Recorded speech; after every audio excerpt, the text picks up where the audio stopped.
Wayannan su ne wasu daga cikin wayoyin iPhone da idan har ka saye su a wannan shekaran zaka gwammace. Waya na farko shine iPhone 6. iPhone 6 abu na farko ba batir mai kyau, ba display mai girma, babu fast charging, babu kyamara mai kyau. Waya na biyu shine iPhone 7. Bambancin iPhone 7 da iPhone 6 ɗin kaɗan ne, shi ma dai duk abin da na irgan nan bai da shi.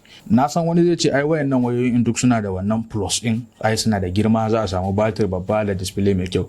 Dukansu idan ka sai kai asaran kuɗinka. Saboda me, in ban da zafi ba abin da za su maka, ba software update, kyamaran sai a hankali da sauransu. Kuma idan muka je gaba iPhone X zuwa SS Max, na san kuna son wayannan wayoyi, amma abin da ya kamata ku fahimta shine duk abin da zai sa a so su a wancan lokacin yanzu shi zai hana a so su. Saboda da lokacin babu wayoyi kaman su, an zo an yi ire-iren su masu maybe screen mai girma ko kyamara mai kyau ko wani abu makamanci haka. Yanzu kuma an yi wayanda suka fi su duk wayannan abubuwan. Yanzu idan ka saye su banda wahala ba abin da za su baka. Shi ganshi iPhone XR babu software update na bana akai. Tun dama wanda suke amfani da shi sun san baya rike caji amma ba sa son fada. Da haka idan har ɗaya daga cikin wayannan wayoyi da na irga kake shirin saya, a gaskiya ka sake tunani. Duk abubuwan da na irgan nan zaka zo kai experiencing nasu.